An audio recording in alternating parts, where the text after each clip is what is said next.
तो ली लोवेल नाम के एक ऑप्शन के अंदर काम करने वाले बहुत ही प्रोफेशनल पर्सन है, अमेरिका के अंदर है वो अभी। उनका एक किताब है get rich with the options, जो काफी फेमस है। यूट्यूब के ऊपर आप उसके बारे में तो समरी वगैरह सब कुछ मिल सकता है। रिसेंटली 1-2 सालों से वो deep in the money options के बारे में काफी ज्यादा स्ट्रांगली अपना ओपिनियन रख रहे हैं कि अगर आप स्टॉक्स को बाय करें तो स्टॉक्स को बाय करना बिल्कुल भी बंद कर दो, स्टॉक्स के अंदर काम करना बिल्कुल बंद कर दो, उसके बजाय आप deep in the money options लो। लेकिन डायरेक्टली मत लो, उसके पीछे एक फ्रेमवर्क उन्होंने समझाया हुआ है। उस फ्रेमवर्क के अंदर उन्होंने एक स्टेप बाय स्टेप अप्रोच दिया। तो वो स्टेप बाय स्टेप अप्रोच क्या है, हमने उसके ऊपर थोड़ा केस स्टडी को रिसर्च किया, समझने की कोशिश की। हमें लगा कि ये थोड़ा इंटरेस्टिंग कंटेंट है, तो आप लोगों के साथ भी बिल्कुल शेयर करना चाहिए। तो वीडियो को थोड़ा आराम आराम से देखिए, स्टेप बाय स्टेप उनकी प्रोसेस को समझिए और एंड तक देखिए, ताकि आप भी उनकी पूरी प्रोसेस कंप्लीटली समझ पाए। तो आइए वीडियो को शुरू करते हैं। ली लोवेल खुद एक ऑप्शन सेलर है, लेकिन जब बाइंग की बात आती है या फिर ऑप्शंस वर्सेस स्टॉक्स की बात आती है, तो वो ऐसा हमेशा सोचते हैं कि deep in the money stocks को अगर हम बाय करें तो वो ज़्यादा बेनिफिशियल, ज़्यादा प्रॉफिटेबल होता है। लेकिन उसके पीछे एक सिस्टमेटिक अप्रोच उन्होंने बताया है। सो उनकी थ्योरी हमारे इंडियन कॉन्सेप्ट के अंदर एग्जाम्पल लेके समझते हैं। तो जैसा कि आप स्क्रीन के ऊपर देख रहे हैं, मैं भी अपनी स्क्रीन पे देख के आपको समझा रहा हूँ कि 2500 का एक स्टॉक है। मान लेते कि वो स्टॉक का नाम अंबुजा सीमेंट है। 2500 का उस स्टॉक के अंदर 100 स्टॉक्स अगर आपको लेने हैं तो 2.5 लाख रुपए आपको लग सकते हैं। फर्स्ट ऑफ ऑल ये कॉन्सेप्ट उन्होंने कहा कि ये इतना अमाउंट आपको लगने वाला है। नेक्स्ट ऐसा मान के चलते कि अंबुजा का कॉल ऑप्शंस भी अवेलेबल है और उसकी फिजिकल डिलीवरी जब होंगी तो आपको उतने ही 100 शेयर मिल जाएंगे। लेकिन इस टाइम पे आपको उसका जो प्रीमियम पे करना है वो अराउंड 12,000 है। ठीक है। सो ये एक चीज उन्होंने कंपेयर की है कि 12,000 रुपए एक साइड में लग रहे हैं, दूसरी जगह पे आपको 2.5 लाख रुपए लग रहे हैं। अब इसका मतलब ये नहीं कि कोई भी कॉल ऑप्शंस आप उठा लो और उसको लेके आप सोचने लग जाओ। तो उनका एक स्पेसिफिक फंडा है कि जो भी कॉल ऑप्शन है उसका 90 डेल्टा होना चाहिए। 90 के ऊपर तो बहुत अच्छा है, लेकिन मिनिमम 90 डेल्टा होना चाहिए। 90 डेल्टा के पीछे उनका थिंकिंग बेसिकली यही है कि जितना अच्छा डेल्टा रहेगा उतना वो ऑप्शन का जो स्ट्राइक प्राइस है वो उस स्टॉक के रिलेटिवली बहुत अच्छा मूव करेगा। मतलब यहाँ पे अगर 10 पॉइंट भी मोमेंट आता है तो यहाँ पे 30 पॉइंट के 25 पॉइंट के ऊपर मोमेंट आने के चांसेस बहुत अच्छे होते हैं। ये उनका एक थिंकिंग है, उसके पीछे ये उनका एक फॉर्मूला, एक फ्रेमवर्क उन्होंने बनाया। अब उनका ये अप्रोच है कि 2.5 लाख रुपए लगा रहे हो तो 2.5 लाख के पीछे रिस्क ये है कि अंबुजा सीमेंट के अंदर कोई भी ऐसी न्यूज आ सकती है या फिर कुछ भी जियो पॉलिटिकल इश्यूज हो सकते हैं। कभी भी कुछ नहीं कह सकते, कोई भी स्टॉक कभी भी जीरो जा सकता है, कितना ही बड़ा स्टॉक हो। तो जब एक बड़ा प्लेयर या फिर एक रिटेल प्लेयर अपनी जमा पूंजी जीवन की लगा रहा है तो वो रिस्क ले रहा है बेसिकली 100%। आपको लगता है ऐसा जब आप स्टॉक्स में काम करते हो कि नहीं है इतना रिस्क, लेकिन वो एक ब्लैक स्वान इवेंट कोई भी स्टॉक के अंदर कभी भी आ सकता है। वो जीरो जा सकता है, 70% भी नीचे जा सकता है, 30-40% भी नीचे जा सकता है।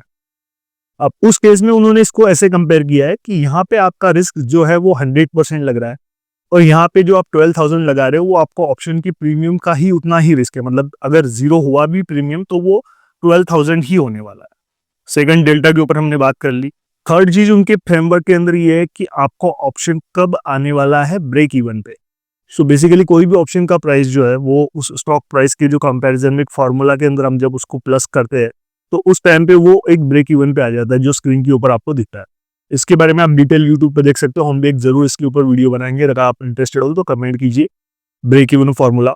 सो उसके ऊपर हम डेफिनेटली एक छोटा शॉर्ट या वीडियो बना देंगे और उसको आपके साथ शेयर कर देंगे। डिस्क्रिप्शन बॉक्स में आगे जाके हम शेयर कर देंगे, आप कमेंट डाउन कीजिए। लेकिन यहाँ पे मैं समझाने के लिए बोल रहा हूँ कि कोई भी ऑप्शन का स्ट्राइक प्राइस जिस ऑप्शन पे आपने ले लिया, समझ लो 90 डेल्टा पे आपने ले लिया है, तो थोड़ा सा उससे ज्यादा स्टॉक आना चाहिए ताकि वो ब्रेक इवन पे आ जाए।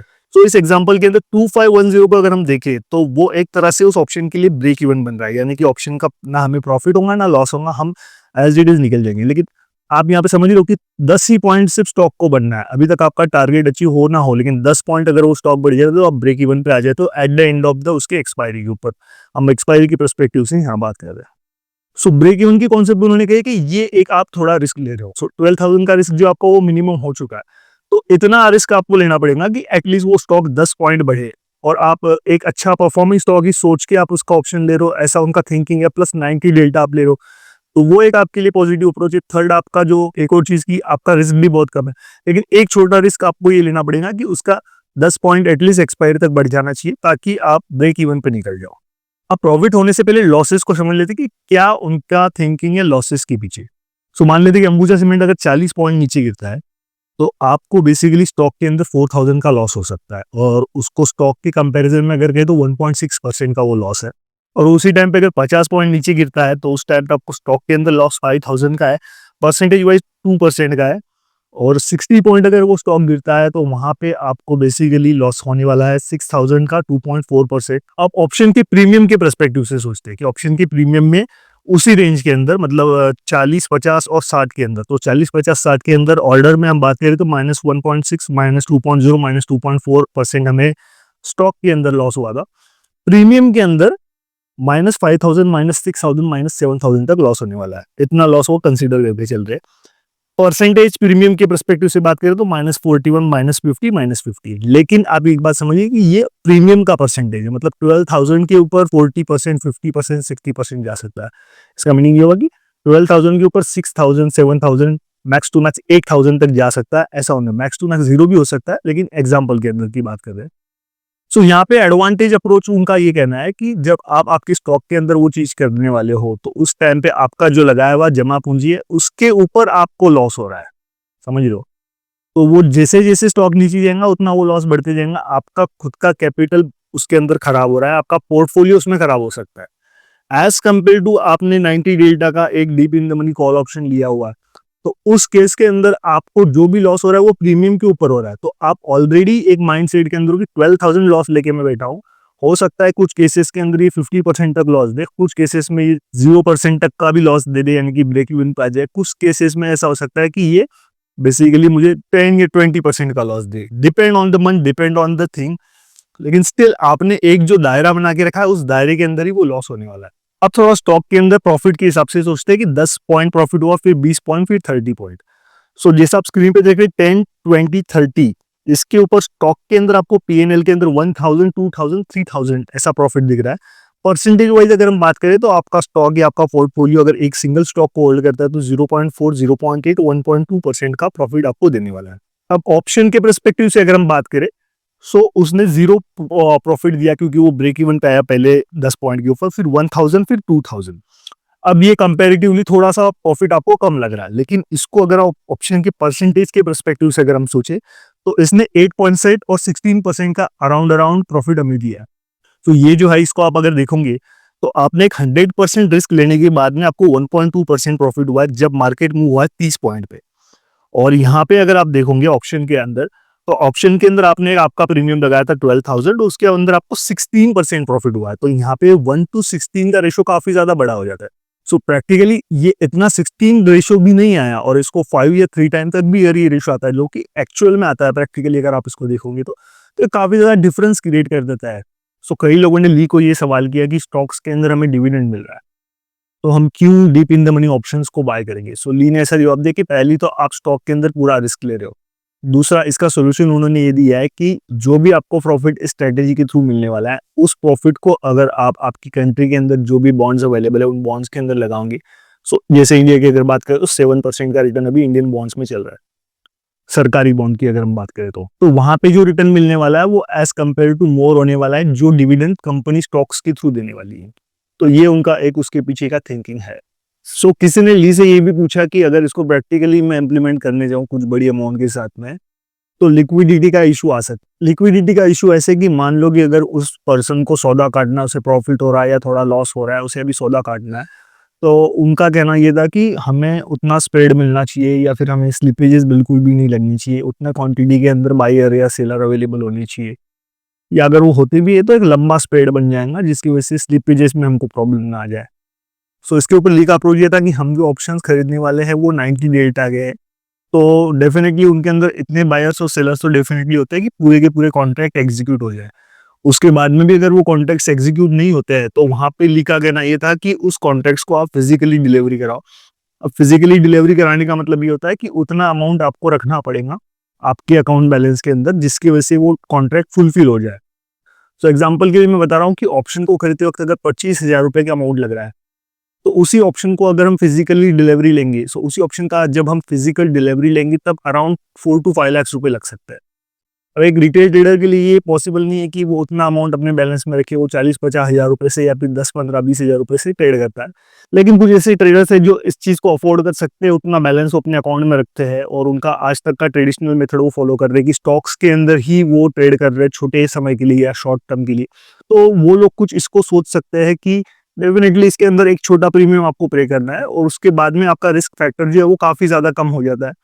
और इन द केस आपको ऐसा कुछ केस आ गया कि अब आपको बायर या सेलर मार्केट के अंदर ऑप्शन के अंदर नहीं मिल रहा है, तो आप पहले तो 5 से 6 लाख रुपए लगा ही रहे थे, अब आपने वो नहीं लगाए, तो अब फिर से फिजिकल डिलीवरी आप ले लो। फिजिकल डिलीवरी लेने के बाद में उसको आप ओपन मार्केट के अंदर रेट में बेच दो, अवेलेबल रेट के अंदर। सो ली का ये अप्रोच है कि ओपन मार्केट में जब हम इसको बेचेंगे तो स्लिपेजेस का जो डिफरेंस आने वाला है वो काफी ज्यादा कम हो जाता है, और जिसकी वजह से आपको नुकसान बहुत ज्यादा मात्रा में कम हो जाता है। डी लोवेल का काफी ज्यादा अप्रोच इसी के ऊपर है कि स्टॉक्स को आप बाई मत कीजिए और डीप इन द मनी को ही बाई कीजिए। लेकिन आप अगर मुझे पर्सनली पूछोगे तो मुझे लगता है कि ये स्ट्रेटेजी डेफिनेटली वर्केबल है, डेफिनेटली काम करती है उस केस में जहां पे लोग शॉर्ट टर्म में मेरा कहने का मतलब है 1 महीने, 1.5 महीने या 2 महीने या मैक्स टू मैक्स 3 मंथ्स के लिए अगर कुछ सोच रहे हैं या फिर किसी भी स्टॉक के अंदर लॉन्ग है, तो उस केस में मुझे लगता है कि उन्होंने पूरा का पूरा अमाउंट स्टॉक के अंदर लगा के उतना रिस्क नहीं लेना चाहिए, डेफिनेटली नहीं लेना चाहिए। उस केस में वो ये सोच सकते हैं कि कम प्रीमियम के अंदर मुझे ज्यादा प्रॉफिट कहाँ से हो सकता है, मेरा रिस्क भी फैक्टर भी कम हो और मुझे रिटर्न भी एज कम्पेरेटिवली अच्छा मिल जाए, तो उस केस में डेफिनेटली इसको काम करना चाहिए। हाँ, लेकिन अगर कोई इन्वेस्टर है वो 3 से 8 सालों की अप्रोच से अगर जा रहा है तो डेफिनेटली उसको 2-2, 3-3 महीने के प्रीमियम लेने पड़ेंगे या फिर 1 साल का भी लेना पड़ेगा। तो कहीं पे भी अगर कुछ गड़बड़ होगी तो बहुत ज्यादा प्रीमियम की कॉस्ट भी रह सकती है, रोल ओवर करने के पीछे भी बहुत ज्यादा चक्कर बढ़ सकता है। सो उसके लिए मुझे लगता है डेफिनेटली ये अप्रोच सही नहीं है। लेकिन जो लोग स्टॉक्स के अंदर कुछ टाइम के लिए लॉन्ग जाते हैं तो उन्होंने डेफिनेटली सोचना चाहिए। बहुत से प्रोफेशनल ऐसे हैं जो मतलब हम आसपास देखते हैं 2-3 लाख रुपए तक क्या एक इन्वेस्टमेंट कर देते हैं महीने 2 महीने के लिए, या फिर कभी बजट या कुछ अच्छा रिजल्ट वो एक्सपेक्ट करते हैं। कभी कभी वो लोग उसी कंपनी के अंदर काम करते हैं या फिर किसी और कंपनी से उनको रेफरेंस मिल जाता है कि इस साल इस क्वार्टर का रिजल्ट काफी अच्छा आने वाला है, तो 2-3 लाख छोटे रिटेलर्स जो है वो लगा देते हैं, 1 महीने तक उसको रखते हैं, उसके बाद में आने वाला प्रॉफिट वो ले लेते हैं। सो ऐसे केसेस के अंदर मुझे लगता है definitely deep in the money call options के बारे में सोचना चाहिए।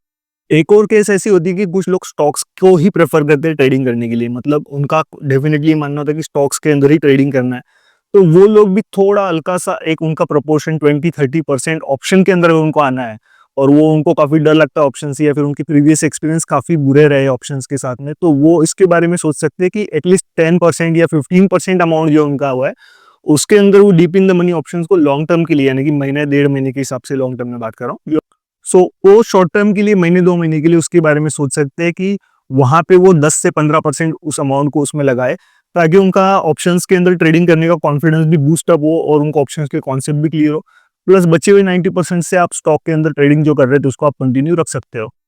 काफी यूनिक टाइप का कॉन्सेप्ट था ये, और मुझे लगता है अगर आपको ये अच्छा लगा है तो आपको एक और कॉन्सेप्ट इसी तरह का अच्छा लगेगा कि किस तरह से एज अ ट्रेडर मैं अपने ह्यूमन इमोशंस को अपने ऊपर हावी ना होने दूं और उनको बिल्कुल सेपरेट रख के मैं डे टू डे लाइफ के अंदर, इंट्राडे के अंदर या लॉन्ग टर्म के अंदर ट्रेडिंग कर पाऊँ। तो हमने एक अच्छा वीडियो उसके ऊपर डिटेल में बनाया है जिसका नाम है कि mastering trading psychology under 20 minutes without trading. जी हाँ, बिल्कुल सही सुना आपने कि बिना ट्रेडिंग किए हुए भी आप ट्रेडिंग साइकोलॉजी को किस तरह से मास्टर कर सकते हो। तो उसका थंबनेल मैं यहाँ पे डाल देता हूँ, जाके उसको डेफिनेटली चेकआउट कीजिए। ऐसे ही मजेदार कंटेंट वो भी है। सो अभी के लिए इतना ही, मिलते हैं अगले वीडियो में ऐसे ही रेयर और यूनिक टाइप के कॉन्सेप्ट के साथ।